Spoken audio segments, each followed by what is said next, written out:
week on this program, Jeff and his guests share their expertise, personal anecdotes, and the latest industry news to keep you in the loop. Now, to provide you with insight and help you navigate the consistently changing world of real estate lending, here is your host for The Mortgage Voice, Jeff Barton.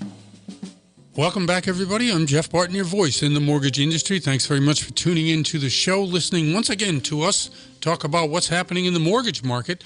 Although during the last 3-4 weeks, what we've seen here in Southern California is an anomaly, which is, I can't pronounce the word, but it's an anomaly. All this rain, the weather, and weather events, and how it affects loans, and how it affects property values, and all that kind of stuff. There are plenty of places in the country where it does affect quite a bit all the time, like down in Florida, the Panhandle in Texas, certainly to name few. Here in Southern California, we have fires, and that's really the main thing. Occasionally we get an earthquake, but that's unpredictable. But the rains, boy, the last 2 years have really soaked the ground, so much so that a lot of driving along the Coast Highway here where I live in Los Angeles County, yes, it has eroded. And yes, we've had some traffic fatalities and accidents and everything else, road closures, and it really not only screws up just getting around, but if you're trying to sell or buy a house in an area like that, it takes, and I talked to an appraiser and some people on the show a couple of weeks ago about this, you have to get the bank to come on back out and make sure that your property is still okay. When we first moved to where I live, which is in Malibu, California, and hi to everybody in San Bernardino, Riverside County, sorry about that, don't mean to tell you that I live at the beach, but you know what? Your area is as beautiful in its own way. So no skin, right? Off the nose.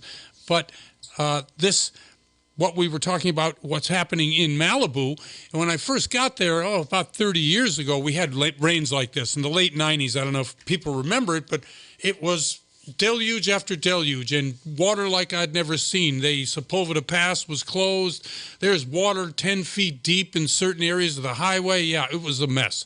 But we had a slide on our hill and took out our entire septic system. You know, in Malibu, we have septic. Actually, 75% of the country has septic systems. So if you're on septic, you're one of the majority, not the minority. Mostly it's municipalities and cities that have systems that take care of that stuff for you, sewage systems. But it wiped out our hill, took with it a septic tank, and it took us emergency permitting and a lot of fret and a lot of stress to make sure that we got a retaining wall in and a new septic system. So if you're out there today, especially because it is now 3-4 weeks in a row that we've had just severe rain here on the coast, and as it drifts inward, you know exactly what I'm talking about. And when will it end? March is usually the busiest or the deepest rain pools that we get, because it just rains continually week after week after week. I don't know what the next 2 or 3 days are like, but I do think it is planning to rain, or it is planning, but they have said it's going to rain in the next couple of weeks. So yes, take a breath, and if you're, like I say, out there and you're waiting for your house to close, just make sure you understand it may take a little bit longer, because the company that is lending you the money is going to want to make sure that your house is okay.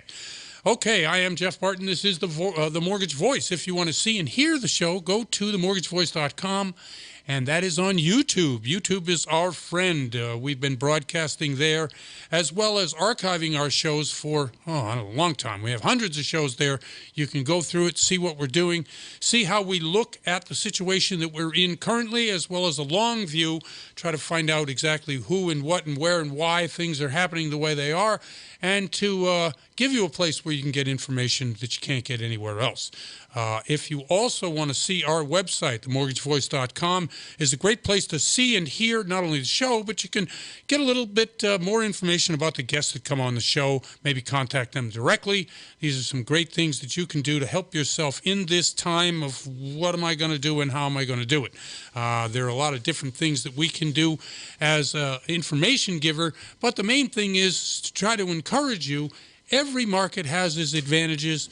Every market has its disadvantages. And as we will talk about a little bit during the show, we are seeing some of that and how to rear or get out of that viewpoint as to whether it's a good or a bad thing is what we'll talk about. Anyway, let's get right to it. 30-year fixed rate loans today, 6.97. The 15 years at 6.47. The FHA is at 6.54. And the jumbo loans at 7.29. Those jumbos are still high, but if you see, the spread between the 30-year fixed and the jumbo is really only 30 basis points. So this tells you a little bit about what's happening in the market as well. The 2 years at 4.554%, the 10 years at 4.106%. The spread on this is very similar to the spread on the 30 and the jumbo. It's about 45 basis points, which is still not that much. I read either on Housing Wire or on Mortgage News Daily today that the spread will continue to narrow. They were keeping tabs on it because I talk about it all the time, and how this spread is supposed to foretell whether there's going to be a recession or not. And if the 2-year is yielding more than the 10-year, that's been the way that you can tell that there is one coming. But it's been going on for so long, and we're still staving off recession. And I don't mean to say that it's beckoning or it's perched to pounce, but that has been the historical look at why the 2 being yielding more than the 10 and what that means. What I think it right now means is that the 2 is yielding more than the 10. I don't think there is an economic consensus on exactly what that does mean. But for you out there who are trying to follow how mortgage rates get to where they are and when they're going to come down, I feel you. I do. I just don't have the prognostication or the guides in the guideposts. I do know that because the mortgage rates are what they are, a lot of that has to do with why the housing market is the way it is.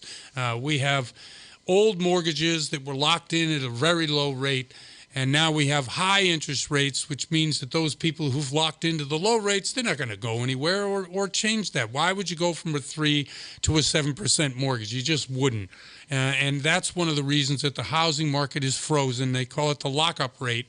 And that lockup rate will persist for years to come, according to a couple of economists that I read during today. I also go to MSN and Yahoo and all the major places where you might get some financial news, Bloomberg, all these kind of places always are in a bit of a conflict. I think in the news business, when it comes to what we talk about in economics, what we talk about in the mortgage and real estate world is there's 2 hats that most of these writers obviously wear. They want people to click on and read what they're doing, but at the same time, they want to be as accurate as possible. So if you're a doom and gloomer out there, which a lot of analysts are, but analysts aren't writers, so they just say what they want and move on.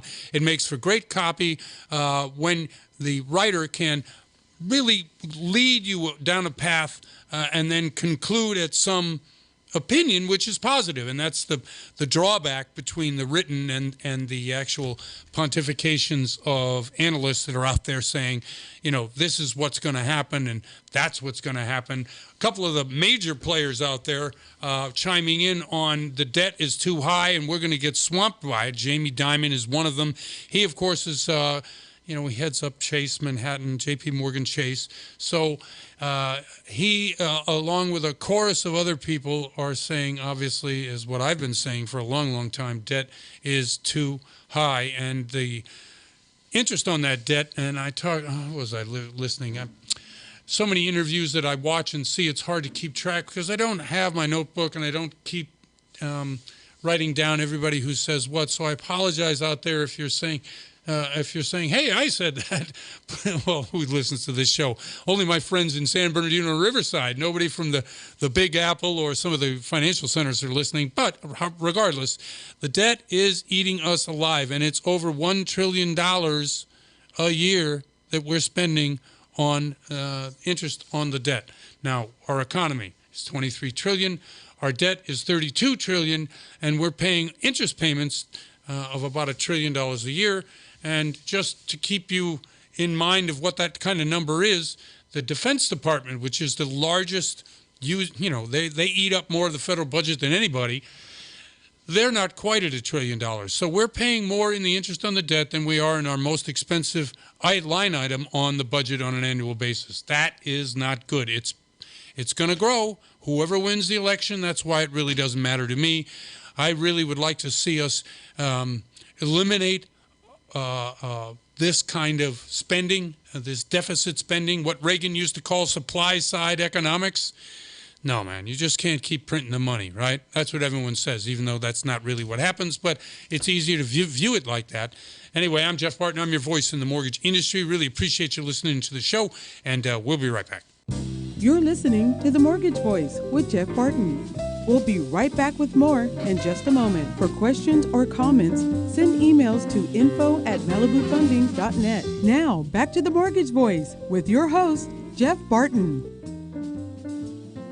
Welcome back, everybody. I am Jeff Barton, and this is The Mortgage Voice. Yes, I am The Mortgage Voice, and I've been doing it for many, many years, trying to guide and help you along your path of happy destiny, trying to figure out when and how you can get that house, or if you want to sell, or if you want to refi.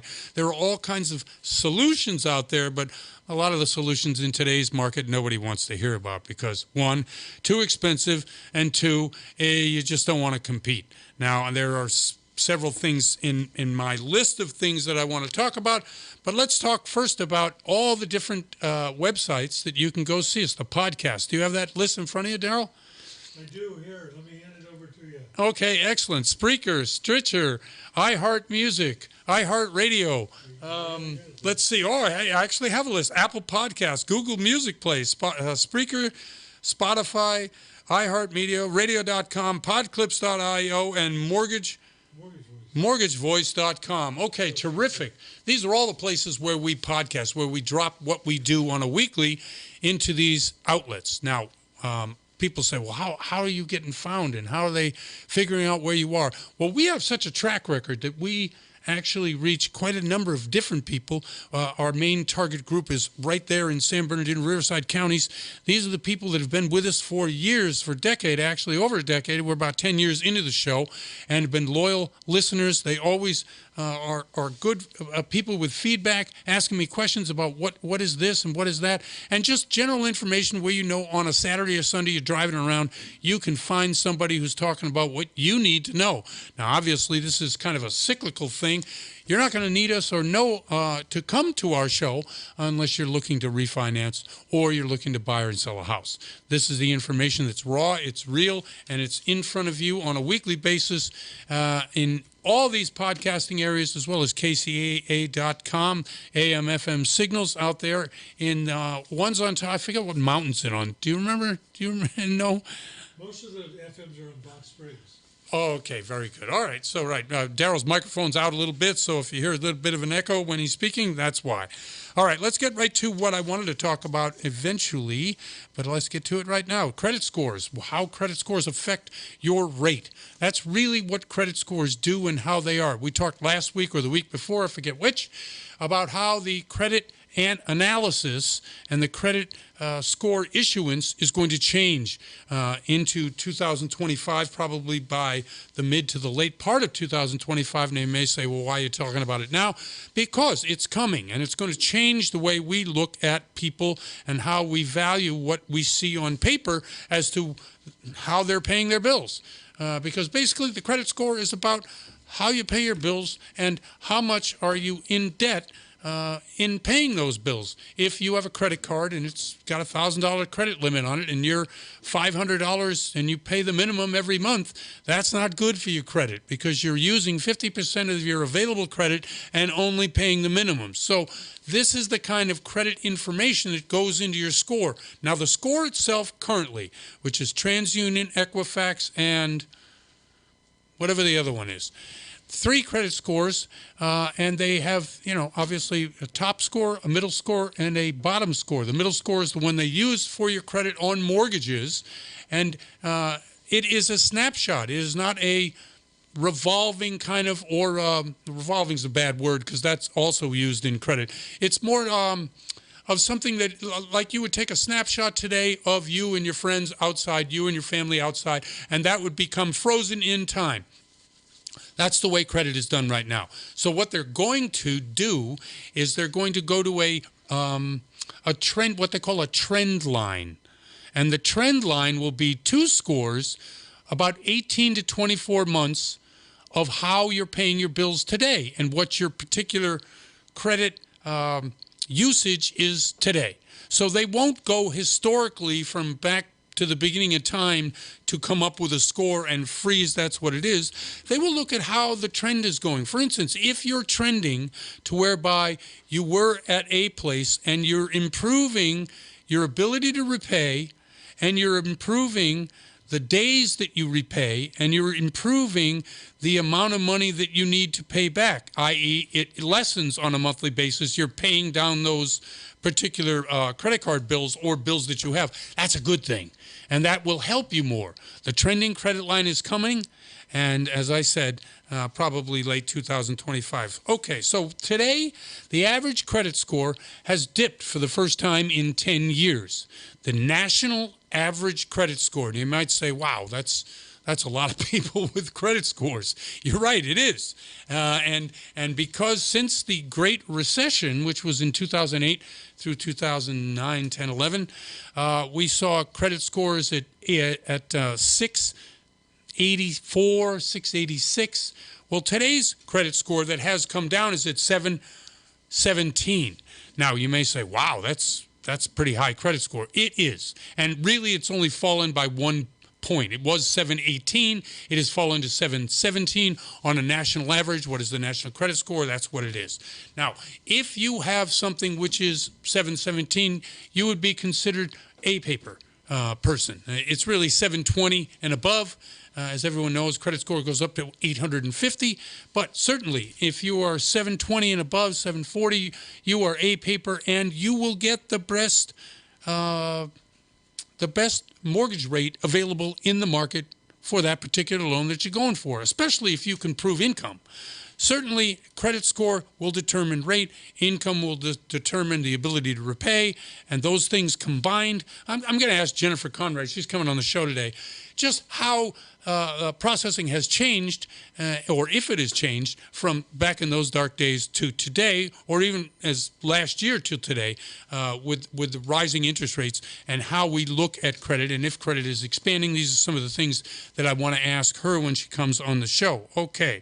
35% utilization on credit cards, up from 33%. What does that mean? I talked about it, about credit scores, and about how if you're using credit cards and they're maxed out and you're only paying the minimums, that's usage. That means you're really using it, right? So 35% utilization rate on credit card, up from 33%. They say if you are really over 25 to 30% of your max ability to borrow on your credit cards, that's bad for your credit. If you're under 25, 30%, that's good. It's saying here the national average is 35%, which means it's going to hurt your credit. So that's something to consider when you're about ready or you're planning on getting a loan. You want to make sure that your credit cards are paid down to at least 30%, i.e. of the amount of money that you can borrow. I can borrow $1,000. That means I can only have on my credit card $300, 30%. Okay, 18% of card holders were 30 days past due on their bill. That's really bad. That means you're late. The only thing worse than that would be late on your mortgage. And that is almost death for you to be able to get a standard loan with the best rate available. However, there are always solutions to every mortgage problems. It just is about how much you pay down, and what the term or the length of the loan is going to be. There will be people out there who will lend you the money unless you are a complete disaster on your credit score, and this is disregarding medical, this is disregarding school. Those types of bills are categorized a little bit differently. And I believe in the new credit score that I talked about coming in 2025, some of those things won't even be counted. So those are good for those people who have that kind of issue on their credit.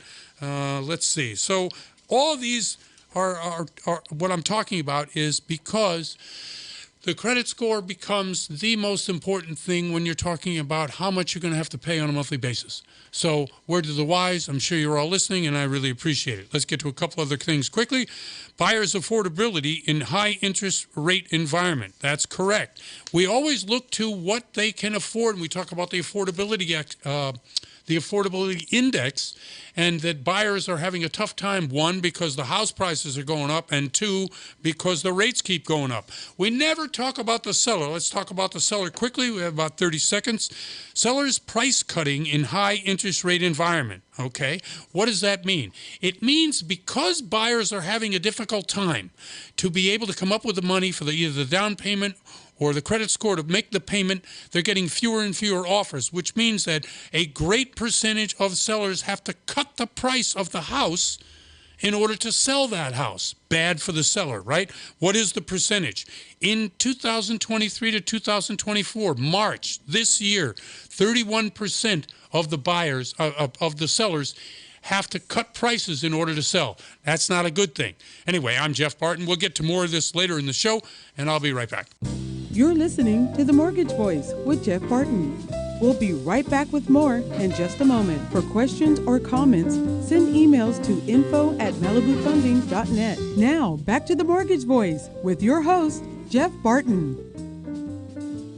Welcome back, everybody. I'm Jeff Barton, your voice in the mortgage industry. Thanks very much for tuning into the show, themortgagevoice.com. Yes, that's the place you can go if you want to see and hear this show other than today, which is Saturday and Sunday. You're rolling around out there in San Bernardino and Riverside counties and listen to us after church or just hardware store Saturday.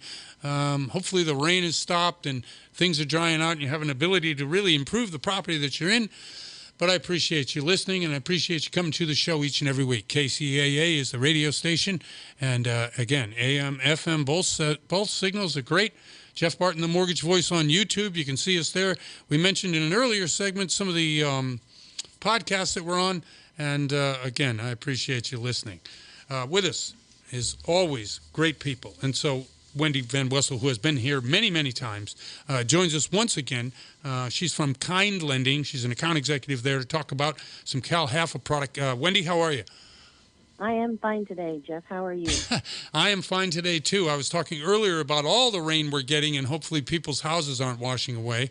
And that's always a problem out here on the coast. But where the show is, yeah, they have the same issues, mudslides and just potholes and all that kind of stuff. Saturday at the hardware store is the honey-do list, right? Yeah. I love that. Honey-do. That's right. Honey, do this. Honey, do that. Yes. Exactly. Okay, let's talk a little about down payment assistance and what's with the Cal Halfa program. How do you get into that? How do you, what Kind is doing in that area, if you would? Certainly. The Cal Halfa is opening up in April the Dream Shared Equity Program, which gets you 100% financing. You do a Fannie Mae first, and you do the Dream Shared Equity Program up to $150,000 second. They've opened it up, and in April you need to get with your loan officers. And in April, there's an application letter that you put in. They've got a grant for $250 million, and wow. with the max loan amount of $150, they figure that they can get about 1,800 families in their home at 100% financing. That they expect to get 20,000 applications, so it's about a 9% chance, better than the lottery, right. that you'll get a voucher yeah. for that second. And then you need to take 2 education courses. And if you do get the voucher, that's wonderful, because then you have about 60 to 90 days to go shop for a property with 100% financing with that voucher in your hand. That's awesome. When you sell your property, you need to pay back that sell or refinance your property. You're allowed to do one refinance if you want to.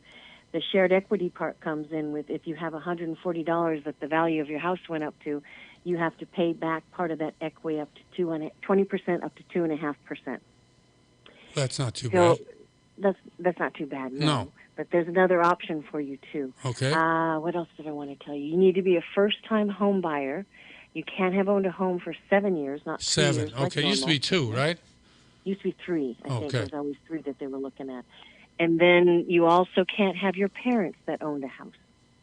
Oh, so you can't, like, interfamily transfer kind of thing? No, meaning that neither you nor your parents could have owned a home. They truly want it to be a first-time home buyer for the generational family. That's what they're looking for with this Dream Shared Equity Program. So those are some of the caveats Uh-huh. for this program. And if you fit, it's wonderful. But if you don't get that drawing, there is another option that goes to 100% financing. It is the Cal Halfa My Home Second. And this second does FHA, USDA rural, and Fannie Mae as well, conventional loans. You can get to 100%. FHA is always 96.5 and a 3.5 seconds, right? Right. And Fannie Mae, if you're high balance, you go to 95 plus 2% if you're high balance. And high balance in LA County is anything over, is it 766, 550 now, right? Yeah. That's what it is. Yeah. So if you're anything over that, you want to go to the FHA loan so you can continue to get 100% financing. Neither of these loans have a payment. It's just that shared equity plus the loan you'd have to pay back on the DREAM program, the DREAM Shared Equity Program. And on this My Home Second, when you pay it back, you pay back the loan, and you pay back a simple 1% flat fee. So if you borrow $200,000, you're paying back $202,000 no matter how much equity you made. Oh, So that's a good deal. Yeah. I was just asking that. deal. Yeah.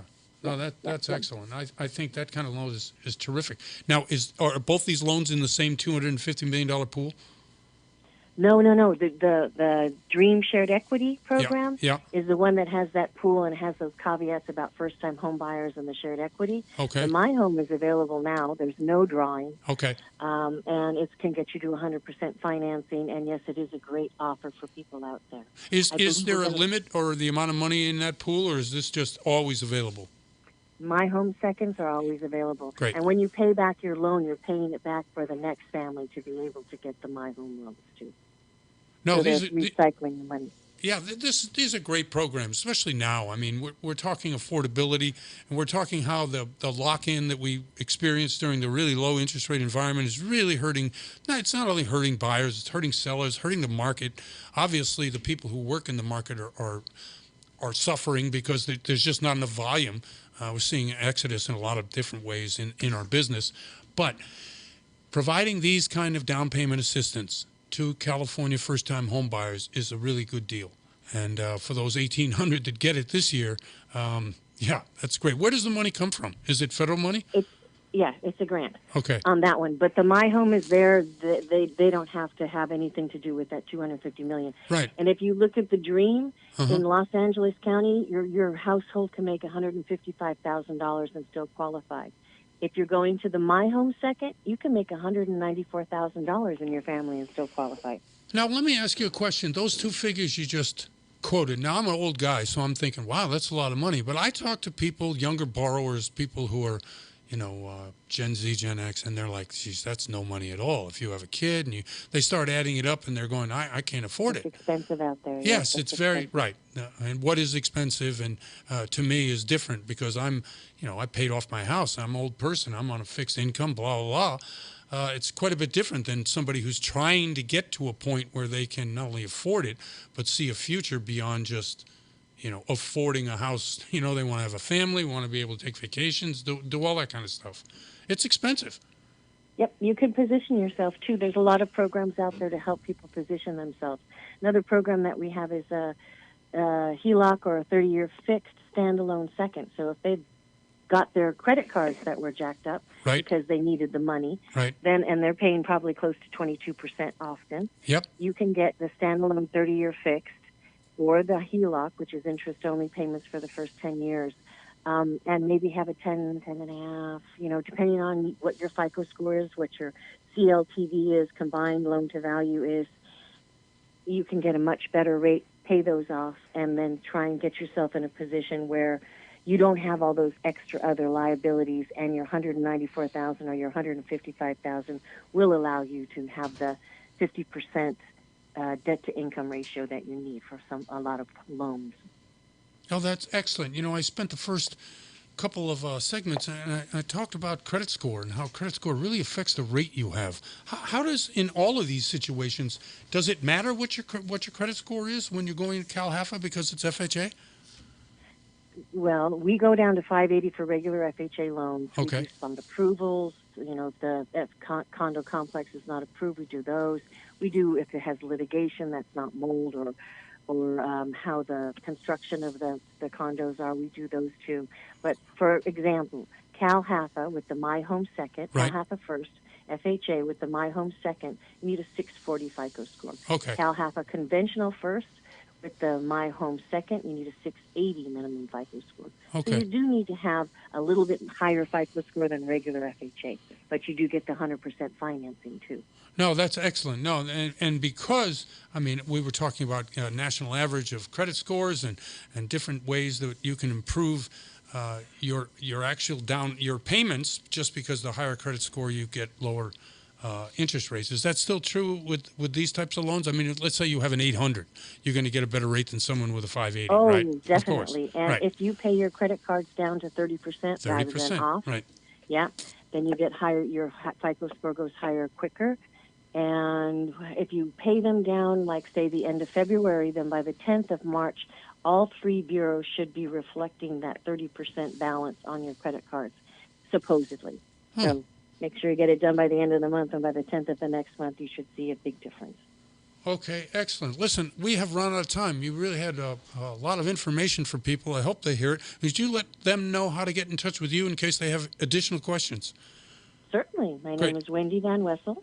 My email is wvanwessel@kindlending.com, and my number is 818-292-2572. Glenn Stern's company is growing by leaps and bounds.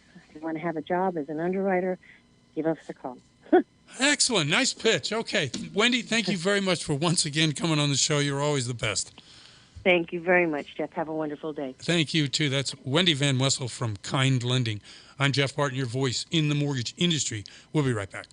You're listening to The Mortgage Voice with Jeff Barton. We'll be right back with more in just a moment. For questions or comments, send emails to info@malibufunding.net. Now, back to The Mortgage Voice with your host, Jeff Barton. Welcome back, everybody. I'm Jeff Barton, your voice in the mortgage industry. Thanks very much for listening to the show.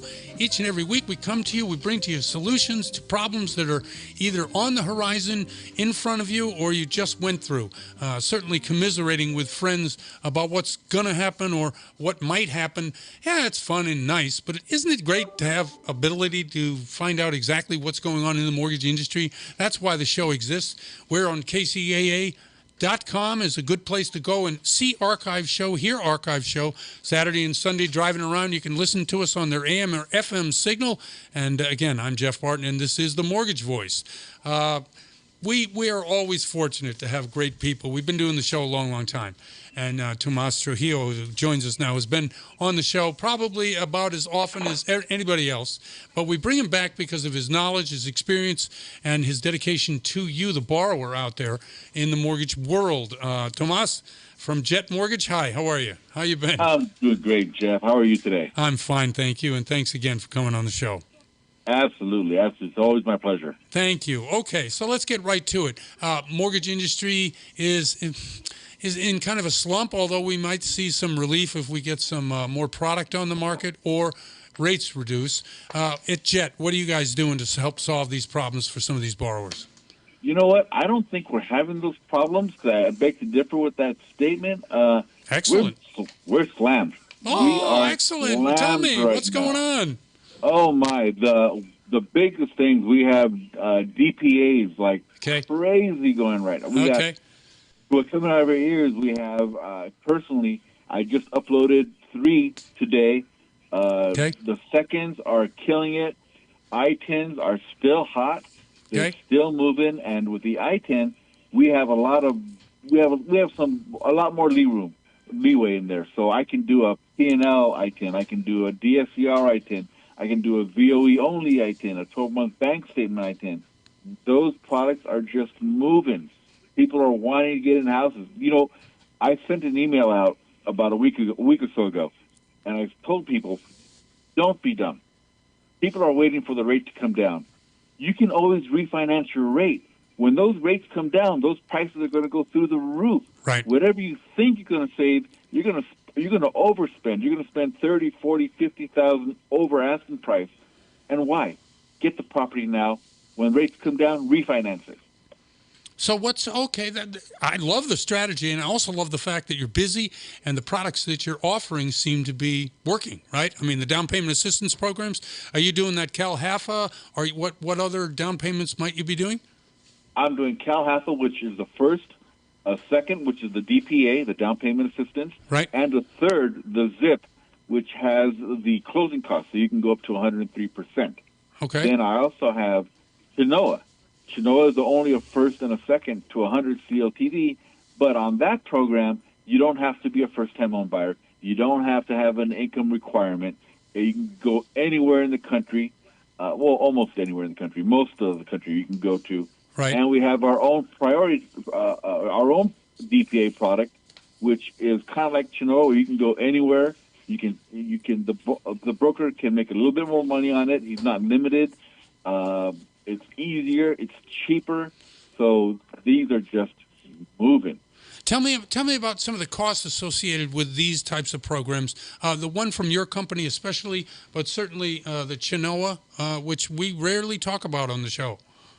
Oh, the Chinoa is a fantastic product. Right. I mean, the actual lender cost to us, our underwriting fee, would be about $1,000, maybe $1,200.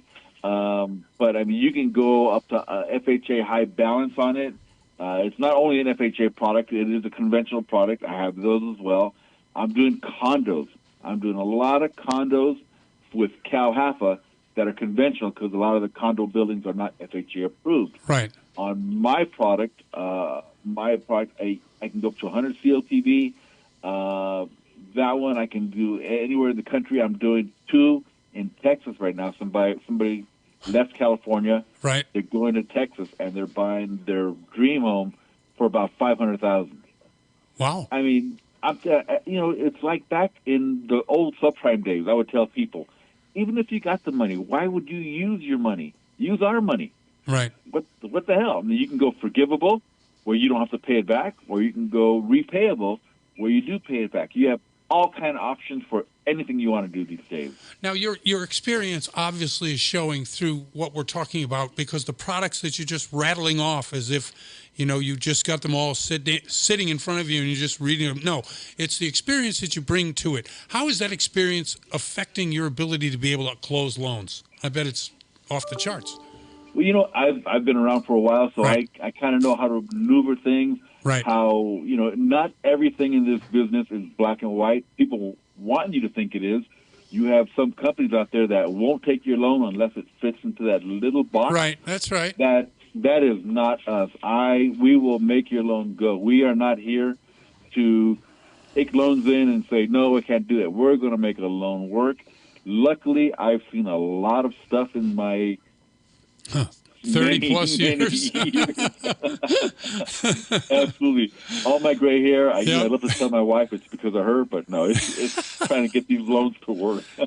No, the loan business is a lot more art than people realize, and the reason that is because you need to position the loan in a way for a particular product and a particular lender, and every lender is a little bit different.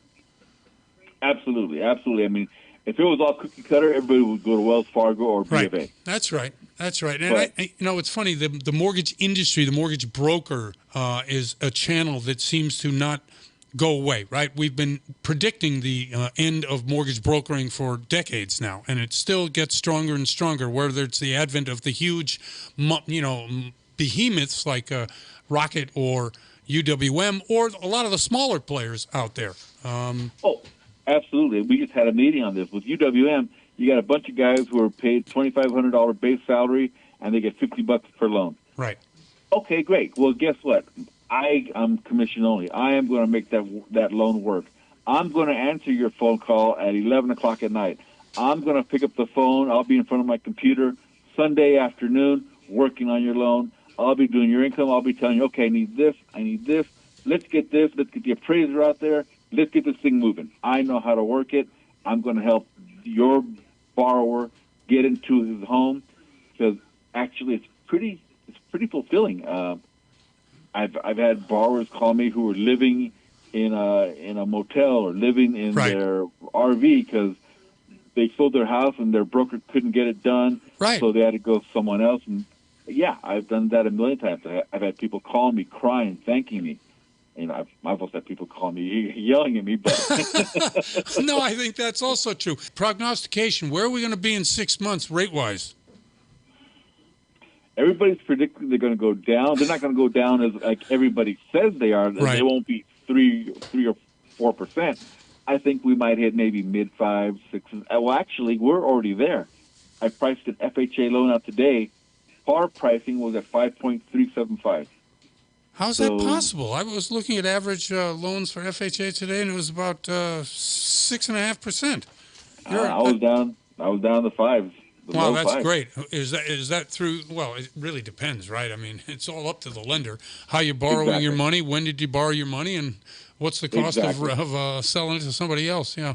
Exactly. Yeah, and our margins are pretty thin. We pretty much lead in pricing. I mean, on when you go to Loan Sifter, we're usually at the top. Excellent. Hey, Tomas, we've run out of time. I want to have people get in touch with you with your knowledge and experience, help them get a loan. Can you do that? Let people know how to get in touch with you? Absolutely. Just give me a shout, Tomas. My number is 323-228-5181. Excellent. And you want to give them the Big Bad Loan Daddy email? Oh, absolutely, because I am the Big Bad Loan Daddy. You can reach me at bigbadloandaddy@gmail.com. Excellent. Tomas, thank you very much from Jet Mortgage. Appreciate you coming on the show. Thank you, Jeff. Thank you. And I'm Jeff Barton, your voice in the mortgage industry. We'll be right back. You're listening to The Mortgage Voice with Jeff Barton. We'll be right back with more in just a moment. For more information on today's topic, email Jeff Barton at info@malibufunding.net. Now, back to The Mortgage Voice with your host, Jeff Barton. Welcome back, everybody. I'm Jeff Barton, your voice in the mortgage industry. Thanks very much for tuning into the show, listening to us on a weekly, and especially today. We've got great guests and information. If you want to see shows from the past, a couple places you can do that. KCAA has archived the show. TheMortgageVoice.com is our website where we have some of the shows archived, and, of course, YouTube, where we shoot this for YouTube. We get my face and the pictures of the people we're talking with, ways by which you can get in touch with them ASAP. And that's Jeff Barton, the Mortgage Voice on YouTube. All of these areas beg for you to say you like what we're doing, you join what we're doing, and you try to give us feedback. It's a great way by which we can improve how we do things.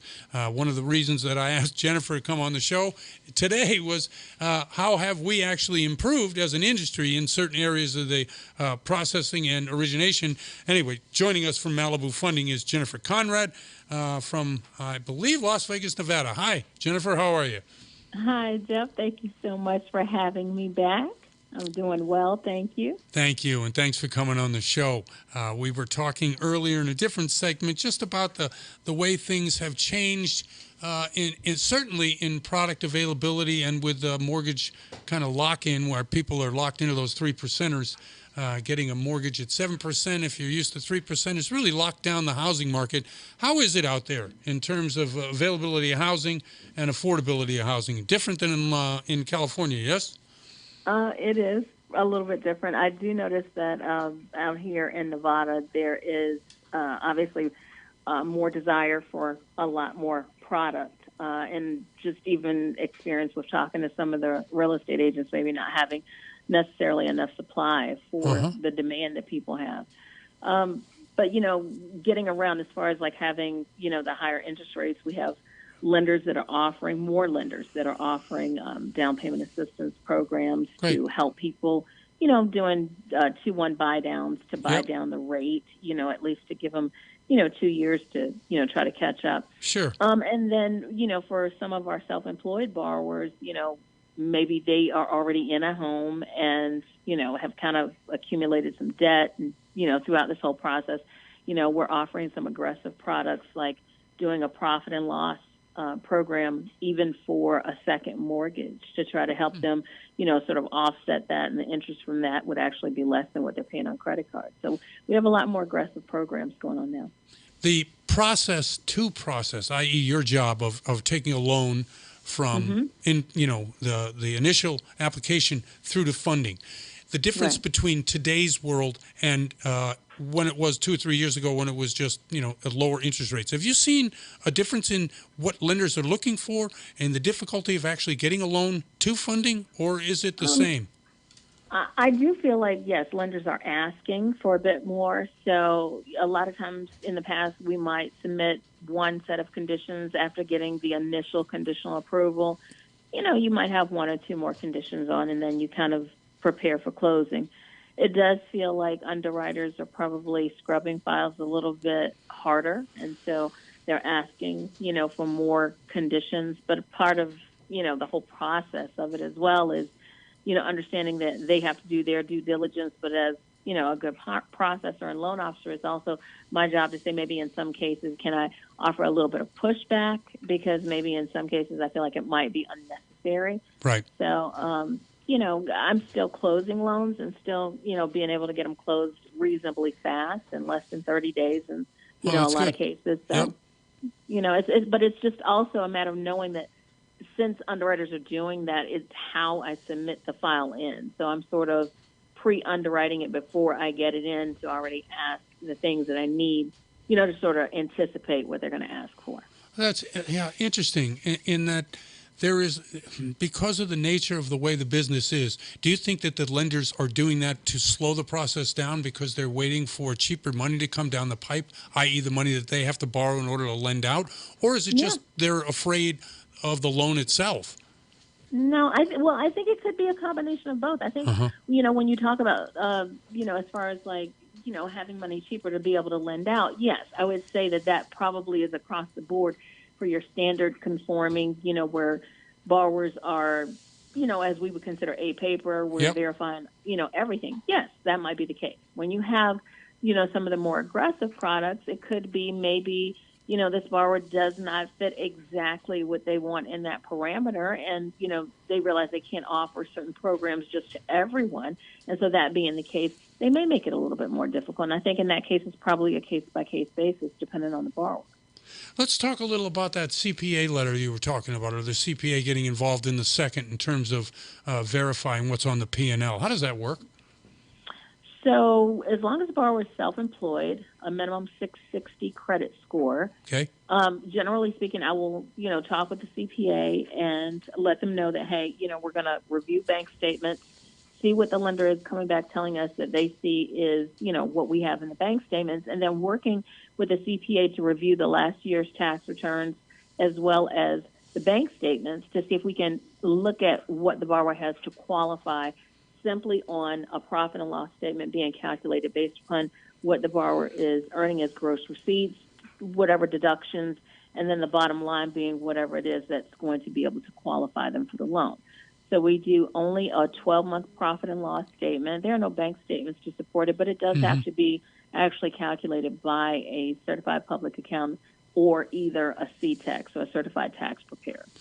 Okay, so in all of this, the qualifications of the CPA or the tax preparer, are they scrutinized? I just remember way back in the day, 08, 09, these CPA letters were worth nothing because you couldn't, they weren't being verified and really people were making them up. I just always worry about that particular issue and the liability either on the loan officer or the lender who's lending out due to this.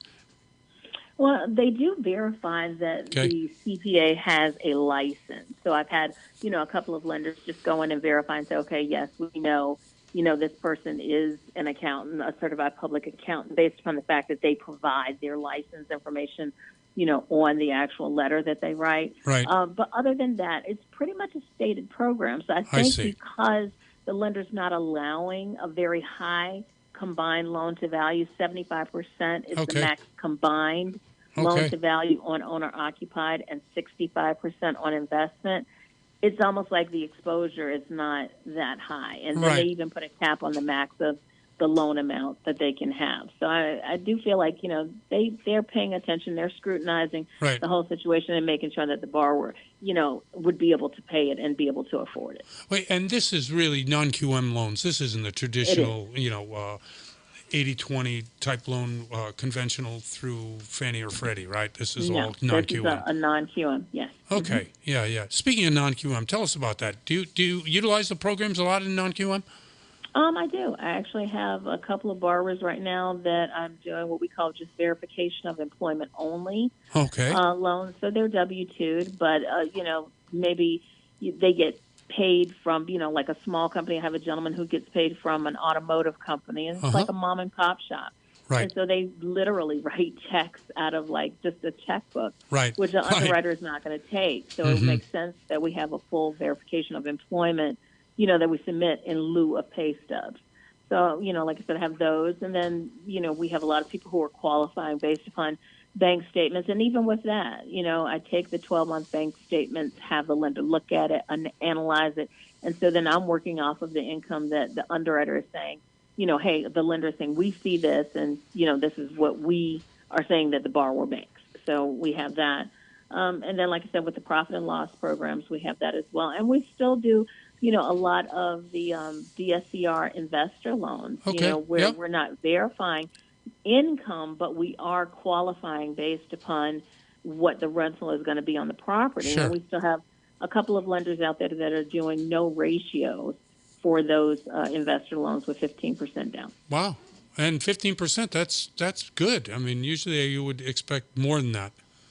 But with the 15%, there's a caveat. You do need to currently be an investor. So you have to have experience doing it.